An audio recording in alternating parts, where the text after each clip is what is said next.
Bonjour à tous, c'est le premier numéro d'Effervescience. Comme vous le savez, c'est le magazine qui, chaque mois, vous permettra de savoir l'actualité de la recherche scientifique.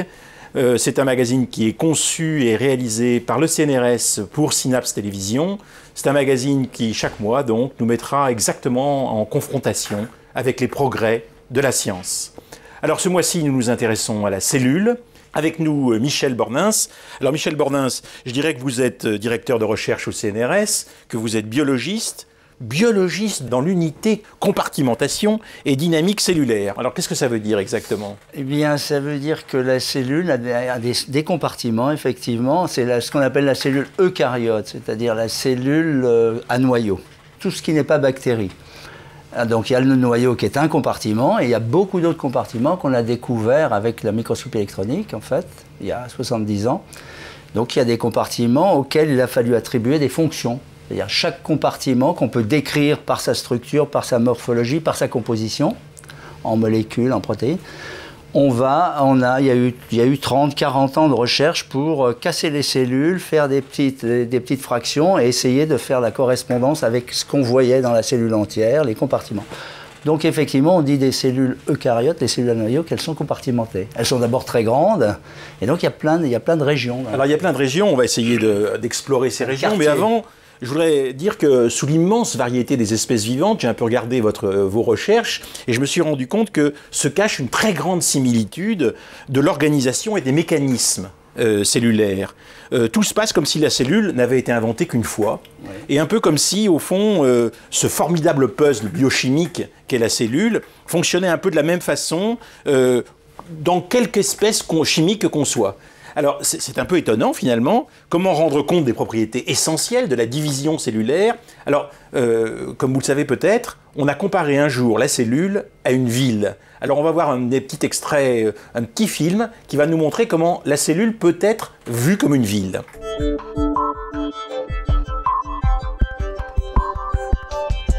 Comme JFK. It can be compared to the organization of a city. JFK, c'est l'aéroport de New York. The city hall, the cell nucleus, it has power plants, the mitochondria, it has a protein factory for secretion, for export. Ça bouge tout le temps, c'est merveilleux, c'est le bordel en même temps. The post office, and we can see these cables going from the post office, the Golgi complex, to the cell surface. It's like a ski lift system. You have a cable and a cabin and a motor. Michel Bornins, vous êtes d'accord avec cette comparaison? Oui, je trouve que c'est une très belle image parce que de la même façon, quand on va d'une capitale européenne à une autre, on s'y retrouve très facilement, il y a des quartiers homologues. C'est la même chose dans les cellules et c'est un peu tout le paradoxe, pour répondre à votre question tout à l'heure, du vivant, c'est qu'on fait avec les mêmes molécules, les mêmes mécanismes, les mêmes compartiments, les mêmes fonctions, il faut répondre aux mêmes fonctions. Et un bon biologiste cellulaire se retrouve très à l'aise dans n'importe quel système, même des systèmes qu'il n'a jamais vus, va tout de suite s'y retrouver. Alors j'ai lu dans vos travaux que vous aviez trouvé une protéine, la protéine GMAP210, excusez-moi de dire ce mot absolument épouvantable, mais qui permettait finalement au fond, de comprendre comment la cellule fonctionnait dans son ensemble. C'est-à-dire qu'à la fois, il y a beaucoup d'éléments dans la cellule, il n'y a pas seulement le noyau et puis le reste de la cellule, et vous, vous êtes centré sur, justement, des éléments qui ne sont ni le noyau, ni la carapace de la cellule, mais vous êtes centré sur des éléments internes à la cellule, et vous nous avez montré qu'il y avait des éléments qui permettaient l'intégration de l'ensemble. Alors, c'est une protéine. Expliquez-moi comment vous avez découvert cette protéine. Alors, vous parlez de carapace. Les cellules sur lesquelles je travaille, les cellules animales n'ont pas une carapace, elles ont une peau, une membrane, quoi. Bon. Alors, donc, une cellule, il y a beaucoup de compartiments qui ressemblent un petit peu à des tubes digestifs, si vous voulez. Il y a des tas d'échanges, c'est un peu des compartiments membranaires. Et puis, il y a des systèmes de fibres qui sont extensifs à la cellule et qui sont organisés. Donc, vous avez à la périphérie, sous la carapace, sous la membrane, vous avez une musculature. Et c'est les mêmes protéines, les mêmes molécules que nos muscles. Et vous avez des structures qui permettent effectivement d'intégrer l'ensemble. Alors la protéine dont vous parlez, c'est une protéine qui est associée au centre de triage de tout le transport intracellulaire, qu'on appelle l'appareil de Golgi. C'est le nom d'un grand biologiste cellulaire italien du début du siècle. Et cette structure, c'est là que les protéines qui sont synthétisées dans un compartiment sont transportées, modifiées. On enlève les sucres qu'elles portent, on en met d'autres, etc. pour dire il faut aller à tel endroit ou à tel endroit, un peu ce que disait Kai Simons tout à l'heure, ou aller sortir, être exporté de la cellule. Donc cet appareil dans les cellules animales, ce gros système membranaire est central et il est organisé autour d'une petite structure. Michel Bornin, vous voyez, comme vous dites dans les cellules animales. Alors vous voyez en train de spécifier. Tout à l'heure, vous m'avez dit, eh bien non, ce qui est miraculeux, c'est que la cellule, c'est la même chose dans le végétal, dans l'animal, chez l'homme. Au fond, ça a le même type de structure. Oui. Mais vous êtes en train de particulariser quand même. Alors, je voudrais que vous me disiez si ce que vous avez trouvé concerne effectivement tous les types de cellules, et puis surtout si les chercheurs qui cherchent sur l'animal, qui cherchent sur le végétal et qui cherchent sur l'homme, au fond, sont susceptibles de dialoguer ensemble, ou bien s'ils ne se rencontrent pas suffisamment. Alors, encore une fois, c'est effectivement les mêmes mécanismes, mais vous avez des contraintes qui sont liées à la stratégie de survie de chaque espèce, qui fait qu'on change le cadre de lecture. Donc, à un certain niveau, c'est très différent. Un éléphant et un arbre, c'est très différent. À un autre niveau, c'est la même chose. C'est toute la beauté du vivant. Pour votre question, c'est vrai qu'aujourd'hui, les gens se parlent beaucoup d'un système... Alors, on va voir ce qu'en disent vos confrères. Les gens se parlent-ils suffisamment? A scientist called Dutrochet, working in the 1820s, thought that the cell was a sort of basic metabolic unit of an organism. And these ideas were taken up in the 1830s by two German scientists, Schleiden and Schwamm, who are normally given the sort of credit for the cell theory. I sort of think that they were rather better at advertising the cell theory than being really the entire progenitors of it, because there were so many other scientists that contributed. But what they did was to write a very good monograph, the textbook of the time, describing cells, and because they were important professors, they could also dominate intellectually the field. Bei der Bildung der Elementarteile der Organismen mag sich eine Muskelfaser, eine Nervenröhre oder ein Ei oder ein Blutkörperchen bilden sollen, entsteht überall zuerst ein Körperchen von bestimmter Form, ein Zellkern. Kurz ausgedrückt, es gibt ein gemeinsames Entwicklungsprinzip für alle Elementarteile der Organismen. Man muss sich das vorstellen. Der an botanischen Zellen, an pflanzlichen Zellen forschende Schleiden trifft sich mit Schwann, der an tierischen Zellen, und die beiden unterhalten sich und vergleichen ihre Ergebnisse, finden gemeinsame Prinzipien dabei, zitieren sich auch gegenseitig dann völlig korrekt und freundlich, was damals wie heute nicht selbstverständlich ist. Und dieser Austausch dabei ist das Wesen der Wissenschaft damals schon gewesen und kann heutzutage nicht genug betont werden. Alors pas de problème entre biologistes aujourd'hui pour savoir si la cellule, dans tous les cas, au fond, est décrite de la même façon? Alors, c'est un peu ironique parce que peut-être la frontière qui reste encore, c'est entre végétalistes et cellules animales. C'est vrai parce qu'il y a vraiment, on est dans un autre monde sur un certain nombre de contraintes de ces espèces. Mais aujourd'hui, on se parle beaucoup plus qu'avant. Et moi, je me souviens, quand j'étais jeune, si on choisissait un système expérimental, pratiquement, on ignorait ce que faisaient les autres sur un autre système. Si on était sur la souris, on ne savait pas ce qui se faisait sur la mouche. Ceux qui étaient sur la mouche ignoraient ce qui se faisait sur la grenouille, etc. Et puis, on s'est aperçu que les fonctions étaient très conservées. Et qu'on pouvait même comprendre un système en voyant ce que faisaient les mêmes molécules dans un autre système. Et aujourd'hui, beaucoup de progrès ont été faits en associant 2 ou 3 systèmes. Par exemple, des cellules humaines en culture, de la levure de boulanger qui permet de faire une génétique moléculaire extrêmement efficace, et puis un œuf de grenouille qui permet de regarder d'autres fonctions. Et il y a beaucoup d'exemples. Les grands progrès en biologie cellulaire ont été faits en comparant des systèmes. Et aujourd'hui, ça devient presque un réflexe immédiat. Si on ne comprend pas quelque chose, on va tout de suite regarder, parce qu'on a énormément de données maintenant, ce que font ces molécules, ce qu'on appelle les orthologues, celles qui ont évolué à partir d'un même ancêtre moléculaire, dans une autre espèce. Alors Michel Bornin, on peut dire que ce que vous avez trouvé dans la cellule, c'est quelque chose qui est utile pour n'importe quel chercheur biologiste, qu'il s'occupe de végétal, qu'il s'occupe de l'animal ou qu'il s'occupe de l'homme. Il est toujours intéressé par votre découverte? Alors, aujourd'hui, chaque molécule s'inscrit toujours dans une histoire. Et aujourd'hui, on peut, parce qu'on a énormément de données, le séquençage systématique des génomes a eu un grand bénéfice, et qu'on a maintenant énormément de données qu'on peut retrouver dans des banques de données.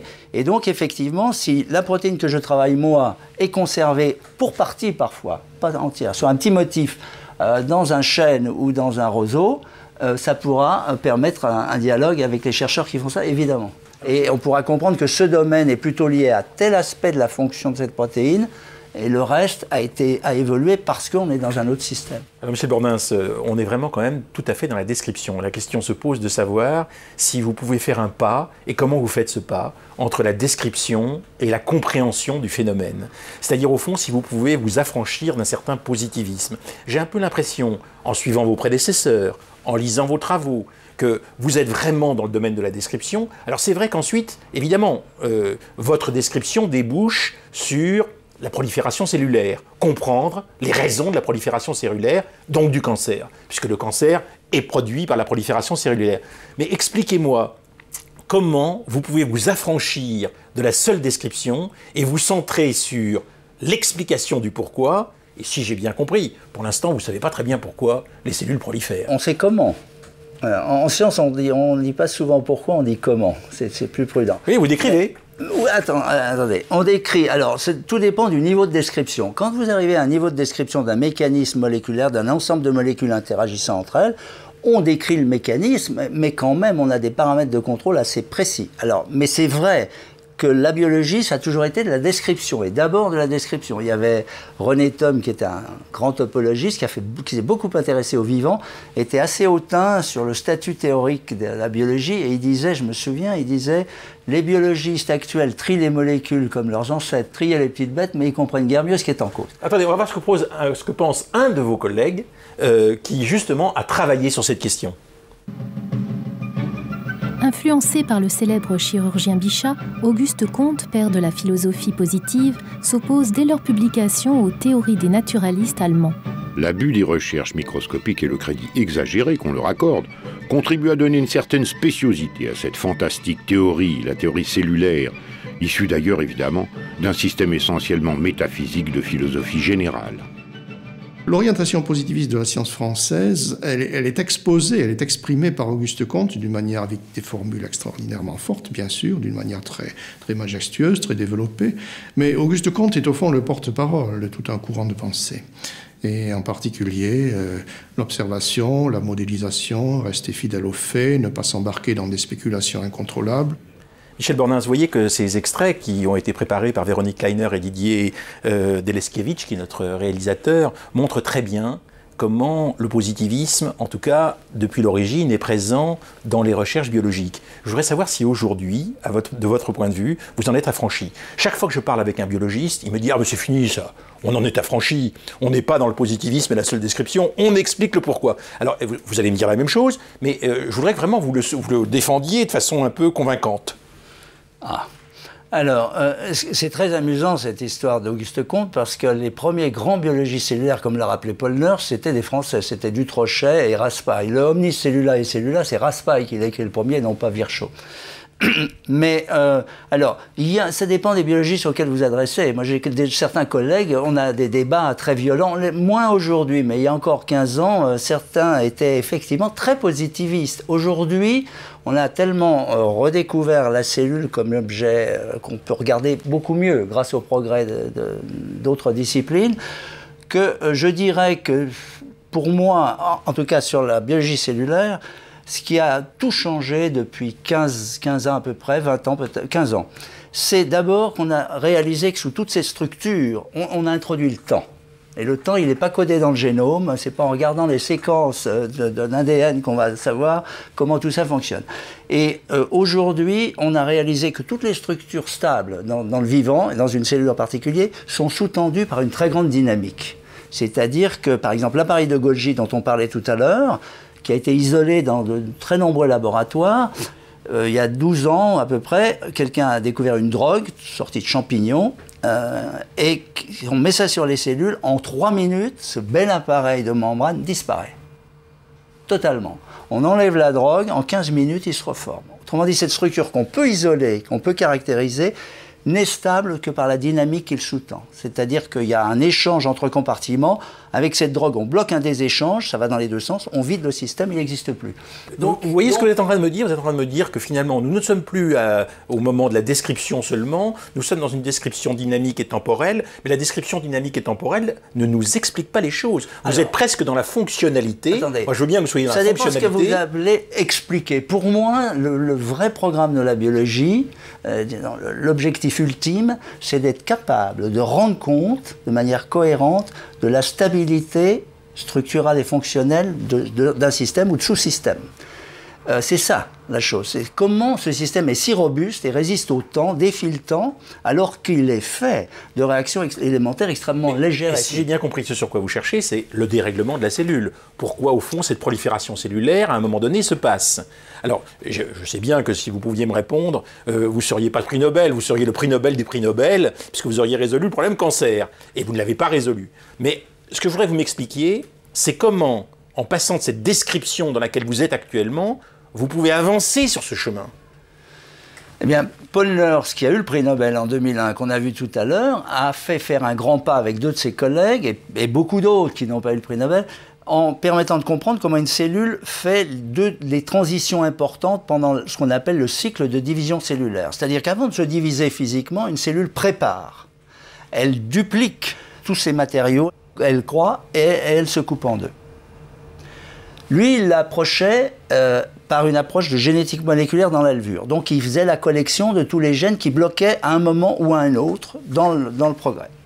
D'autres qui travaillaient sur l'œuf de grenouille se sont aperçus que ça fonctionne comme une horloge biochimique. C'est-à-dire qu'un œuf de xénope qu'on active, qu'on féconde, on déclenche une machinerie biochimique qui tourne.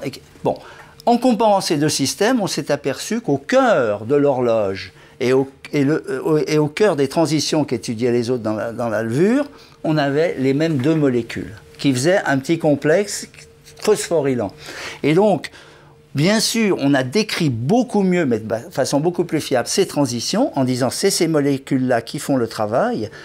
Mais évidemment, pour la compréhension complète, c'est dire comment la cellule décide de changer d'état. Ça, elle le fait comme elle le fait de façon irréversible. Quand une cellule commence à se diviser, elle ne peut pas revenir en arrière. Elle prend des informations, des signalisations de tous les compartiments qui, à un moment, disons, maintenant on peut y aller. Chez Bordas, il y a un petit problème. C'est qu'en fait, vous me donnez une explication d'abord génétique, ensuite génétique dans le temps, en me parlant d'une question de durée, mais vous n'allez pas plus loin.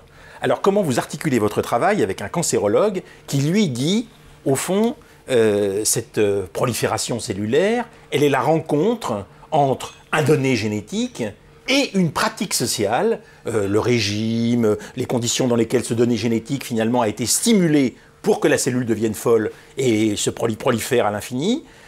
Comment est-ce que vous rendez compte de cette part de l'environnement et comment est-ce que vous faites entrer cette part de l'environnement dans la description que vous nous faites de la folie cellulaire? Alors, première chose, nous on étudie les cellules, la cellule en tant qu'unité fonctionnelle. Il est évident que dans le problème du cancer, on est dans des tissus, dans des organismes, et donc on change de dimension. C'est là, un foie, c'est des milliards de cellules, un poumon, etc. Donc déjà, on a toute la sociologie cellulaire, et ça change de dimension. On a toutes les régulations de l'organisme, toutes les régulations hormonales, et tous les systèmes. Alors, bien entendu, on est devant une complexité très différente. Quand on discute avec nos collègues médecins à Curie, c'est évident qu'on ne parle pas au même niveau, on ne parle pas des mêmes choses. Mais en même temps, quand on fait la carte des mutations qu'on peut avoir dans des tumeurs, dans cette tumeur et dans cette autre, on peut ramener ça à des mécanismes que nous, on comprend au niveau des cellules. Michel Bordas, les médecins viennent dans ce laboratoire ici à Curie voir comment vous faites vos petites expériences, comment est-ce que vous traitez votre cellule. C'est un problème très chaud à Curie, mais ça fait des années qu'on essaye de constituer ce qu'on appelle un département de transfert pour faciliter le passage rapide à la clinique de ce qui se fait dans la recherche.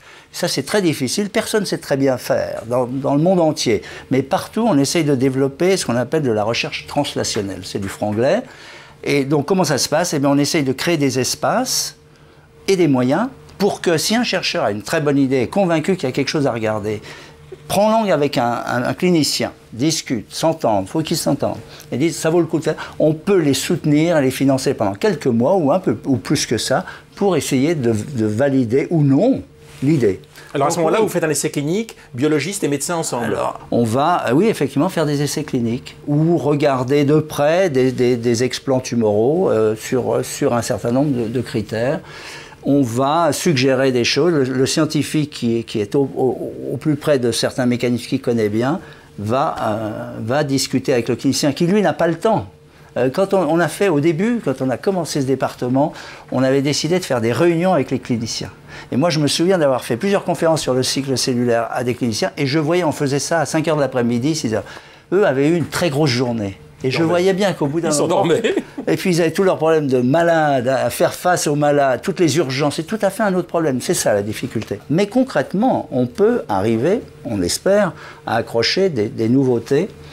Par exemple, tout le progrès de la compréhension du cycle a quand même amené une recherche considérable de principes de drogue capables d'interférer avec... Est-ce que vous croyez que les avancées positivistes qui sont les vôtres dans le domaine de la connaissance de la cellule peuvent un jour déboucher sur la compréhension du mécanisme du développement cellulaire fou et en conséquence de cette prolifération cellulaire qui explique le cancer?